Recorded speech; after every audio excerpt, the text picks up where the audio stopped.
성전 건축을 위한 준비, 오늘 솔로몬을 다윗이 불러서 성전을 지어야 될 것을 말씀하고 또 준비하는 이런 방면을 볼 수가 있습니다.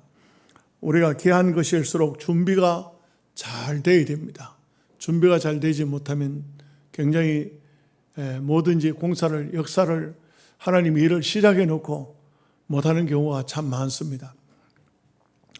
대한민국에 보면 건설공화국이라 할 정도로 대한민국이 시대가 참 한때 건설 바람이 불어서 온 사방에 집들을 짓는데 너무너무 잘들 짓죠.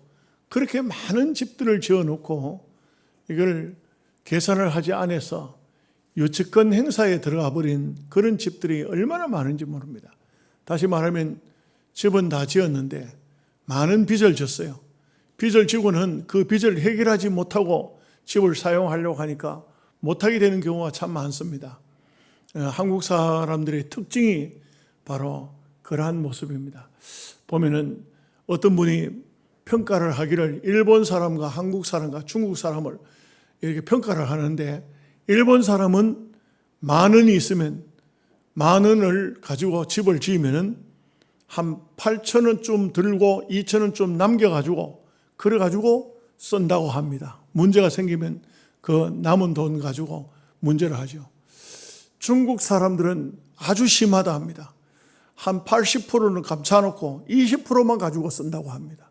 그렇게 중국 사람들은 감춰놓은 돈이 너무 많답니다. 근데 한국 사람은 어떠냐면은 만 원이 있으면은 2천 원을 빚을 더 내가지고 집을 짓는다고 합니다. 왜냐면 12,000원씩 짓죠? 그런데 문제가 생기면 이거 감당이 안 되는 겁니다. 왜? 빚져 있는 상태에서 누가 빚을 주겠습니까? 준비를 잘 해가지고 한다는 것은 굉장히 중요합니다. 그래서 하나님의 성전을 짓는 것도 준비가 잘 되어서 나중에 솔로몬이 성전을 지을 때 보면 너무너무 고급 재료들을 썼고 많은 물질적으로 아버지를 통해서 준비된 이 자금을 가지고 성전을 참 잘 지었어요. 아마 세계적 그 솔로몬 성전이 지금까지 만약 남아있다면 세계적인 아름다운 전이 됐을 겁니다. 물론 여러 가지 거기에는 하나님의 뜻이 계셔서 성전이 무너졌습니다. 무너진 것은, 이것은 영적으로 보면 눈에 보이는 성전을 무너뜨리고 예수님이 성전으로 오셨고 또 예수님께서 세상을 떠나심으로 바울은 성령이 우리에게 임함으로 너희가 하나님의 성전인 것을 알지 못하느냐, 이렇게 이제 되죠. 그래서 눈에 보이는 솔로몬의 성전, 성전 대신 예수님이 오시고 예수님이 떠나신 다음에는 성령께서 오셔서 성전을 이루시는, 이게 아주 놀라운 하나님의 섭리와 또 그런 원리가 있습니다. 그렇기 때문에 성전 건축을 하는 것은 구약시대고 지금은 성전 건축하면 안 됩니다. 왜냐하면 성전은 다 무너지고 성전의 휘장이 위로부터 아래까지 다 찢어지고, 그리고는 만인 제사장 시대가 됐습니다. 만인 제사장이 돼 우리가 어떻게 제사를 지냅니까? 너희 몸을 하나님이 기뻐하시는 거룩한 산 제사로 드리라. 이는 너희가 드릴 영적인 예배니라. 로마서 12장에 보면은 그렇게 말씀했어요. 그 목사님들 중에 원래 요번에도 얼마 전에 우리 노회 안에 그 헌당식을 했거든요.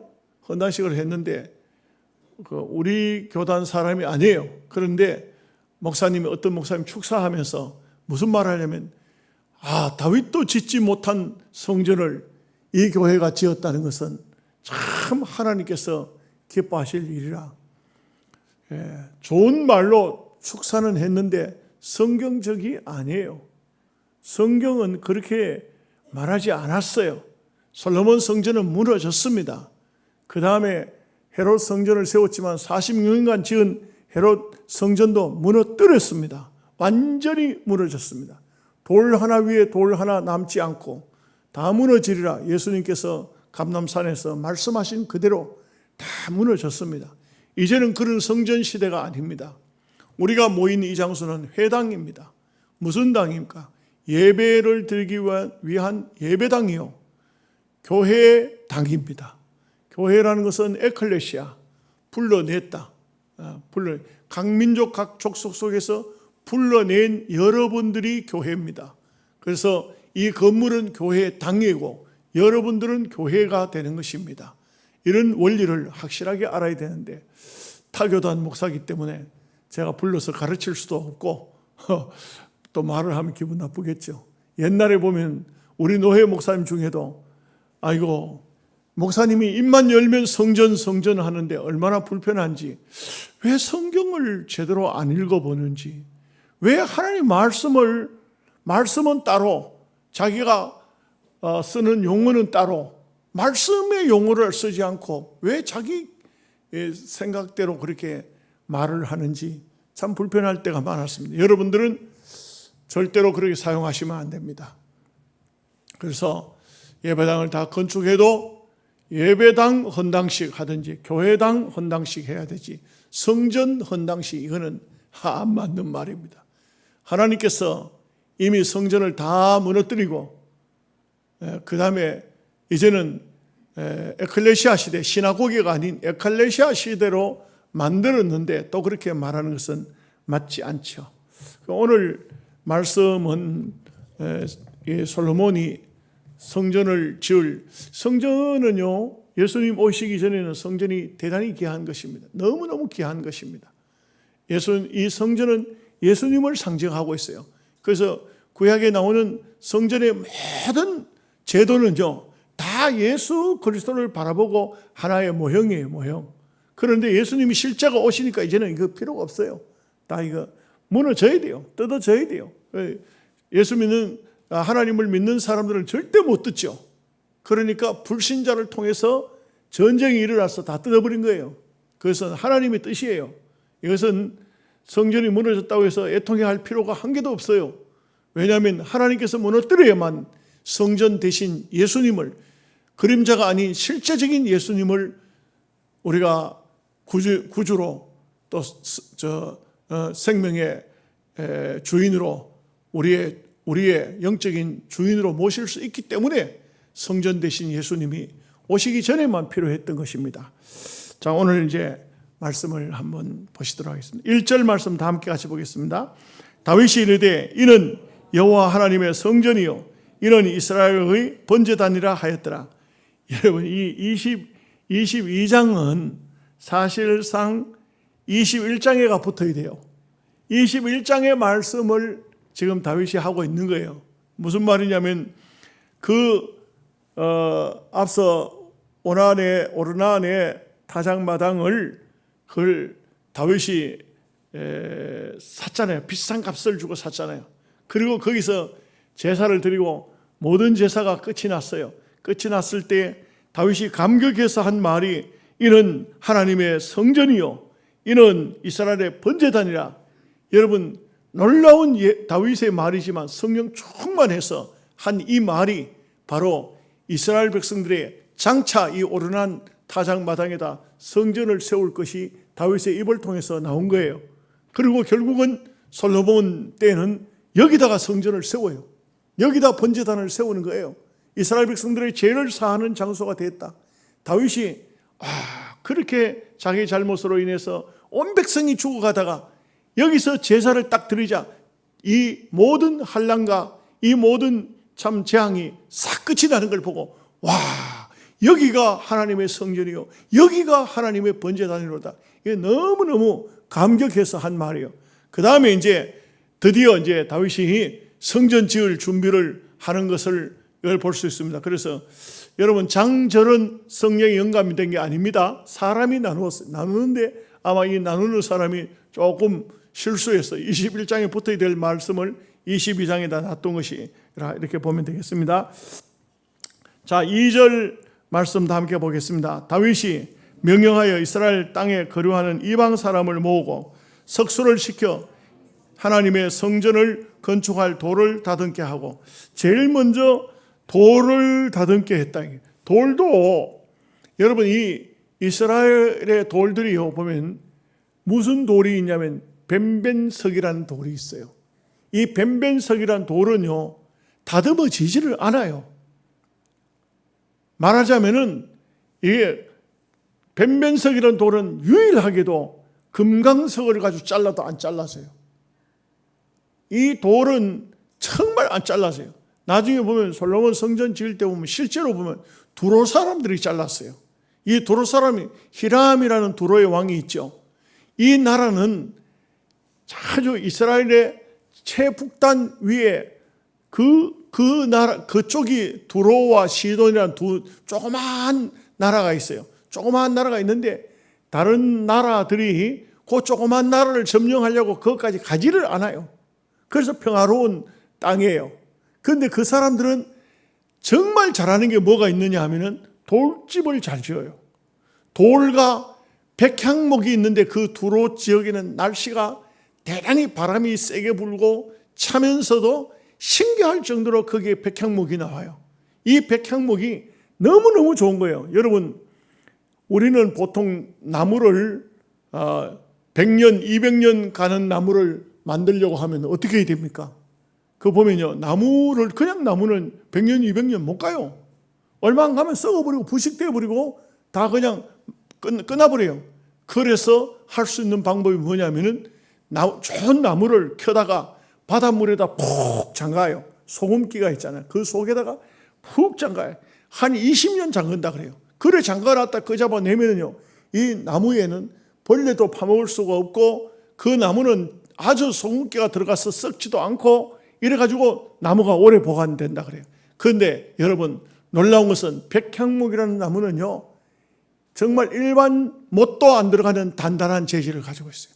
그러면서 그 나무 자체가 말 그대로 향이 100가지 향이 날 정도로 향내가 쫙 우리나라 향나무는 비교도 안 될 정도로 그 아주 은은한 좋은 향이 나오는 그런 나무예요.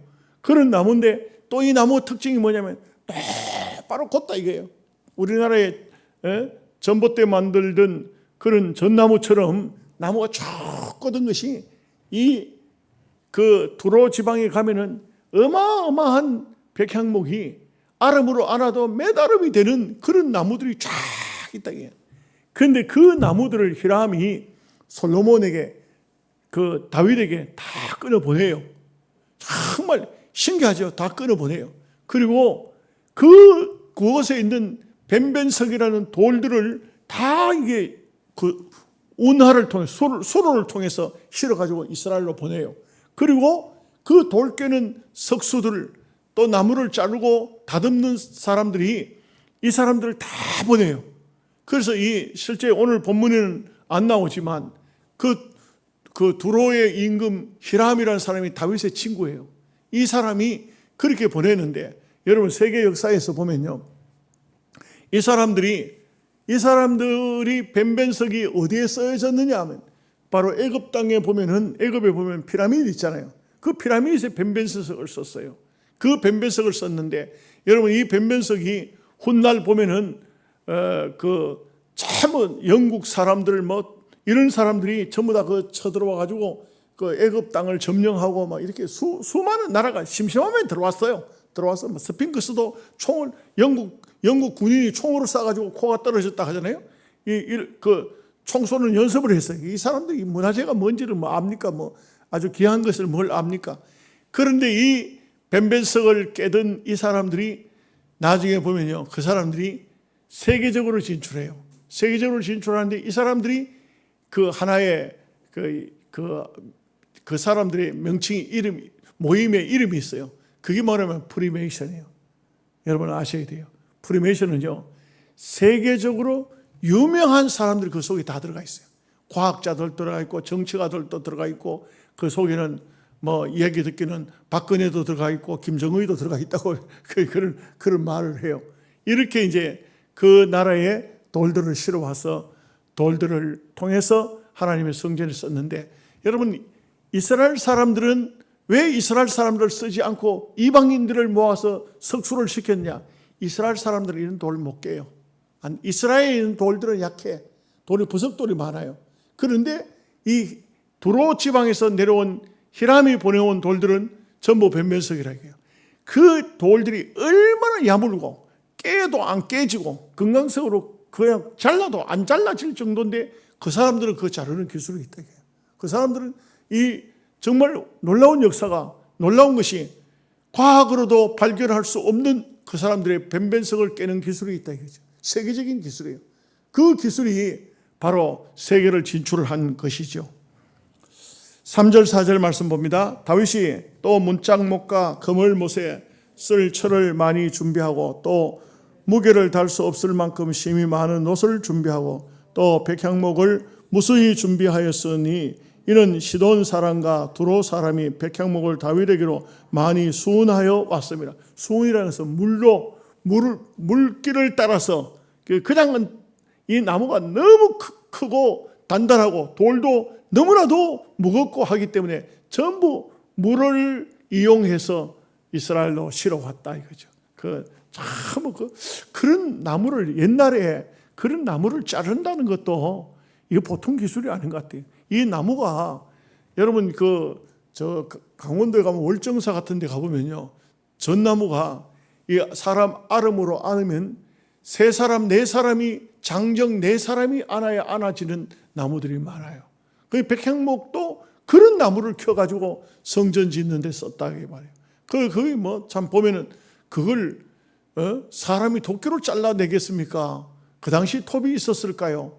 야간 참 보면은 대단하다 이렇게 보여집니다. 이런 것을 이제 수운하여 왔다. 5절 말씀 보겠습니다.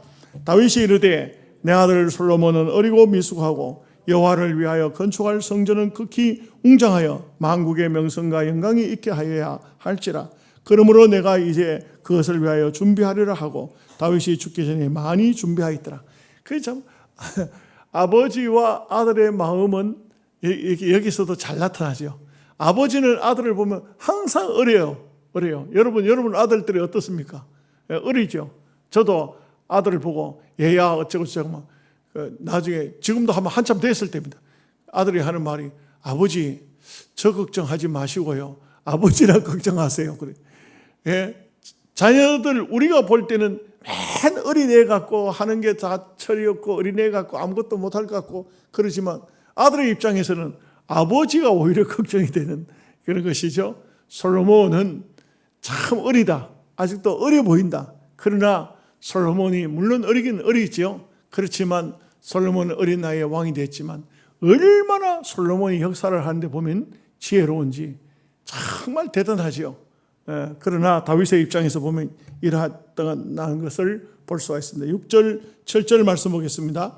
다윗이 그의 아들 솔로몬을 불러 이스라엘 하나님 여호와를 위하여 성전 건축하기를 부탁하여 다윗이 솔로몬에게 이르되 내 아들아 나는 내 하나님 여호와의 이름을 위하여 성전을 건축할 마음이 있었으나 그 이제 아들에게 자기의 본심을 마음을 얘기해 주고 있습니다. 여러분 참 저는 이를 볼 때 다윗은 정말 대단한 사람 같아요.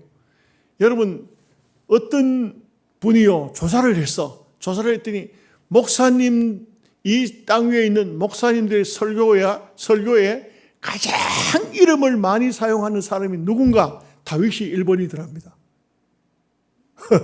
여러분 혹시 그런 생각해 보셨어요?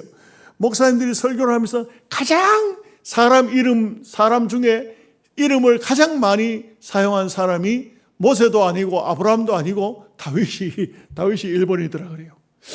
근데 그 글을 읽고 난 다음에 가만히 생각해보니 나도 제일 말을 얘기하면서 설교하면서 많이 사용했던 사람이 다윗이 아닌가. 시편을 설교하게 되면요 거의 다윗 이야기만 밖에 할 게 없어요. 전부 다윗 이야기래요. 다윗 이야기. 그 시편에 150편의 시편 중에 75편이 다윗의 이름으로 되어 있고요. 다윗의 이름으로 아니지만 그 외에도 다윗의 시들이 참 많잖아요. 거기 보면 참 역사적으로 보면 가장 우리가 성경적으로 보면 위대한 인물 손꼽으면 반드시 어떤 성도든지 위대한 성도 손꼽아라 하면 다윗의 이름을 빼놓는 사람이 없을 겁니다. 그럴 정도로 이 다윗은 참 한 시대에 이런 귀한 분이 있었다는 것이 얼마나 귀한 축복인 것입니까? 참 오늘 우리가 이 종말의 시기에 살고 있는데 정말 이 시기가 되면서 과연 또 나이를 먹어가니까 노파심인지 모르지만 과연 이 종말의 시기에 정말 진정으로 하나님을 섬기는 주의 종들이 얼마나 될까? 어떻게 될까? 이게 참 요즘에 대신대는 요 가까이 있으니까 대신대 총장이 자주 이렇게 밖에 나와서 강의도 하고 또는 어디 축사로도 하고 설교도 하기도 하고 하는데 얘기를 들어보면 신학교 안에요. 신학생이 없어. 신학교 안에 신학생이 없어요. 신학생이 있는데 숫자는 다 찾는데 목사 될 사람은 없어요. 난 그런 얘기 들을 때 정말 마음 아파요. 우리 신학교 다닐 때는요, 30명 공부 끝나죠? 30명 다 총신하러 올라가요. 근데 지금은요, 대신대학교에서 공부가 딱 끝나면 총신에 올라가 2달 연수 받으면 목사 돼요. 이게 그저먹기야. 목사 되는 것도 옛날하고 전혀 달라요. 우리는요, 최고 많이 공부한 사람은 우리 지역에 있던 어떤 목사는 칠수했어. 7번 떨어졌어요. 여러분, 지금은 떨어지는 일이 없어요. 떨어지는 일이 없어. 다 들어가요. 다 입학해요. 다 합격해요. 왜? 숫자가 모자래. 그나마도 올해는 총신의 숫자를 채웠다 그래요. 채웠는데 작년에는 숫자가 모자랐어. 이러니까 이제 앞으로 이게 보통 문제가 아닌 것 같아요. 보통 문제가 아닌 것 같아요. 정말 이 마지막 때가 되면 과연 우리 총신대학교에서 신학 다니는 사람, 앞으로 목사 될 사람이잖아요. 그죠? 목사 될 사람 중에도 동성애 축제하는데 얼굴을 가리고 누군지 모르지. 얼굴을 가리고 팻말을 들고 참석했어. 총신대학교 이름으로 참석했어요. 난리가 난 거예요. 도대체 누구냐? 찾아내서 면직시켜라. 학교에 쫓아내라. 이렇게 하는데 그걸 또요, 자칫 잘못하면 또 역풍이 불어. 뭐냐면 개인보호법이라 해서 함부로 조사 못해요. 지금 그게 제목이 그 팻말 들고 나온 애들이 그 모임이 깡총이래요. 깡총이라는데 이 동성애 총신대학교에 앞으로 목사 되려고 들어왔던 사람이 동성애 축제에 깡총이라는 이름으로 총신대학교 이름 달고 나가서 축제에 참석했어요. 이게 우리 현실. 우리 지금 대한예수교 장로회 합동이 보수인데 통합 측이 왜 참석 안 했냐? 그 사람들은 WCC라 하니까 동성애를 허용을 해요. 이러다 보니까 참석을 안 한 건데 우리 합동 측에서는 그런 신학생들이 이렇게 나온다는 것이 정말 기가 막히고 마음 아픈 얘기죠. 이거는 이게 참 왜 예수 믿는 사람이 타락하면 하나님께서 이제 완전히 끝장을 내죠. 불신자 보고 하나님께서 어떤 심판하지 않습니다. 왜냐하면 불신자의 심판은 지옥 심판이 있기 때문에 예수 믿는 성도가 타락하면 하나님은 끝장을 내버려요. 이제는 더 이상 볼 게 없다. 말하자면 여러분들도 그렇잖아요. 뭔가 써야 될 것이 있는데 들다 봅니다. 아이고 다 상했네. 그래도 몇 개는 안 상했네. 그래도 이거 쓰자. 좀 이렇게 뭔가 속에 안 상한 것이 있으면 쓰는데 아이고 다 썩었네. 다 상했네. 그러면 어떻게 합니까? 아낌없이 버려버리죠. 하나님께서도 마찬가지죠. 그래서 우리가 사는 이 시대가 정말 어려운 시대다 이렇게 볼 수 있습니다. 8절 9절 말씀 보겠습니다. 여호와의 말씀이 내게 임하여 이르시되 너는 피를 심히 많이 흘렸고 크게 전쟁하였느니라. 내가 내 앞에서 땅에 피를 많이 흘렸은즉 내 이름을 위하여 성전을 건축하지 못하리라. 보라 한 아들이 내게서 나리니 그는 온순한 사람이라. 내가 그로 주변 모든 대적에게서 평온을 얻게 하리라. 그의 이름을 솔로몬이라 하리니 이는 내가 그의 생전에 평안과 안일함을 이스라엘에게 줄 것임이니라. 여러분 가만히 이 말씀을 가만히 보면 솔로몬이라는 이름도 하나님이 지어줬고 그리고 또 다윗이 마지막 죽을 때가 되니까 나단 선지자, 갓 선지자, 또 아니면 또 뭐 이게 바세바가 옆에서 왕이시여 어떻게 하실랍니까? 그 할 필요도 없었던 것 같아요. 내가 보니까 하나님께서 이미 한번 다 낙점해 놨어요. 낙점해 놨는데, 그런데 놀라운 것은 솔로몬이 성전을 짓는 7년의 세월이에요. 그 당시 부족 사회 아니겠습니까? 이 7년의 세월 동안 솔로몬이 성전을 짓는데 전쟁 한 번도 안 일어났어요. 놀라울 수밖에 없어요. 다윗은요, 맨날 전쟁에서 전쟁 안 하는 날이 잘 없었어. 그런데 솔로몬 시대가 들어와서는요, 전쟁을 얼마큼 안 했냐? 아니, 했다는 말이 없어요. 전쟁이. 했다는 말이 없어. 왜? 다윗이 원체 단단하게 나라를 다져놨고, 다윗이 그렇게 하나님을 잘 섬겼기 때문에 성전을 짓는데 7년, 왕궁을 짓는데 뭐 1천 여자를 데리고 살라고 하니까 그 왕궁을 적게 지어도 되겠습니까? 왕궁을 짓는데 13년, 20년에 걸렸는데 20년 동안 전쟁이 한 번도 안 일어났어요. 아니, 그 뒤로도 전쟁이 없어요. 솔로몬이 온갖 걸 다 연구했어요. 별별 걸 연구를 다 했어요. 예? 이렇게 그 전도서, 잠언서 이런 걸 보면은 솔로몬이 연구한 게 연구 안 한 게 없어요. 요즘에는 뭐 이렇게 나라가 아주 건강한 나라가 되면 학자들을 많이 모아가지고 학자들에게 이렇게 연구를 시키는데, 이 사람은 자기 혼자 했어요. 혼자. 대단한 사람이에요. 이렇게 했는데도 불구하고 솔로몬은 전쟁이 없고 나라가 평안해졌다. 하나님께서 그렇게 해줬다. 이게 하나님께서 평안한 나라를 만들어 주겠다. 이런 면도 보면요, 가정이 평안하든지 개인이 평안하든지 나라가 평안하든지 하나님이 그렇게 해 주셔야 돼요. 그 인간의 모습으로는 안 되는 거예요. 인간적으로는 안 돼요. 러시아, 우크라이나 한창 전쟁을 벌였는데, 근데 저는요, 이 얘기를 들으니까 우크라이나가요, 참 못된 놈들이라고요. 러시아는 더 못된 놈들이지만 우크라이나도 절대로 착한 사람들이 아니더라고요. 이게 역사를 두고 보면은, 들다 보면은, 그러니까 하나님께서 그 땅에 전쟁이 일어나게, 물론 러시아가 쳐들어가서 전쟁이 벌어졌지만 그 전쟁은 다 뿌리가 있어요. 그 속에 뭔가 내막이 다 있어요. 이걸 우리는 모르고 무조건 러시아가 쳐들어갔으니까 러시아 나쁜 놈, 우크라이나를 도와야 된다. 그 우크라이나도 도울 일이 없는 것 같아요. 다 같은 나쁜 놈 중에 더 나쁜 놈이 러시아고 덜 나쁜 놈이 우크라이나예요. 이렇게 아시면 돼요. 그런데 그런 곳에 전쟁이 왜 벌어질까? 왜 벌어질까? 하나님께서 전쟁을 일으키는 천사를 하나님께서 손 놔버렸던 거예요.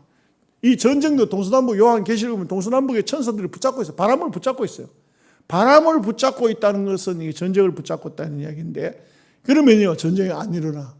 대한민국이 얼마나 위태한 하얗고입니까? 저 조그만 북한에서 거기서 원자폭탄을 만들어가지고 막 그걸 연습하고 있고, 남한에서는요, 또 막 그 원자폭탄에 버금가는, 미국에서 원자폭탄을 못 만들게 하니까 그 현무, 5, 현무 6, 현무라는 것도 하나가 떨어지면 한 도시가 영향이 떨어지면 영향 없어져 봅니다.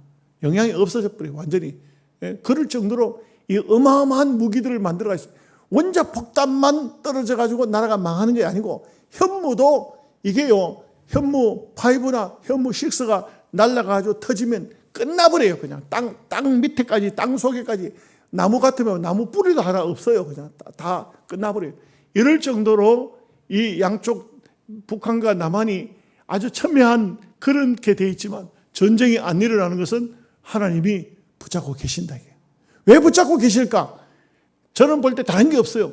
그리스도인들이 있기 때문에 그래요. 대한민국에. 그리고 북한에도요, 거기도 교회가 있다가 없어졌지만 지금도 개별적으로는 아직도 기도하고 있는 성도들이 있다 이거예요. 있다 이거예요. 숨은 성도, 지하 교회 교인들이 있다 이거예요. 그 사람들이 하나님 앞에 부르짖기 때문에 세상 악한 사람들은 온갖 걸 다 만들지만 하나님이 전쟁이 일어나지 못하도록 막고 계신다. 여러분, 그걸 분명히 기억하셔야 돼요. 우리가 국방력이 강하고 북한이 대단해가지고 그래가지고 전쟁이 안 일어나는 게 아니라. 그래서 다 하나님께서 붙잡고 계신다. 10절 11절 말씀 보겠습니다. 그가 내 이름을 위하여 성전을 건축할지라 그는 내 아들이 되고 나는 그의 아버지가 되어 그 나라 왕위를 이스라엘 위에 굳게 세워 영원까지 이르게 하리라 하셨나니 이제 내 아들아 여호와께서 너와 함께 계시기를 원하며 내가 형통하여 여호와께서 내게 대하여 말씀하신 대로 내 하나님 여호와의 성전을 건축하며 그 아들을 붙잡고 다윗이 솔로몬도 성전 건축하고 싶은 마음이 왜 없겠어요? 다 있죠. 다 하나님의 사람들 다 있습니다. 그런데 다윗이 이렇게 내가 성전을 건축하지 못하고 네가 건축해야 되는 이유가 뭔지를 상세하게 설명해 주고 있습니다. 자, 12절 13절 말씀입니다. 여호와께서 내게 지혜와 총명을 주사 내게 이스라엘을 다스리게 하시고 내 하나님 여호와의 율법을 지키게 하시기를 더욱 원하노라.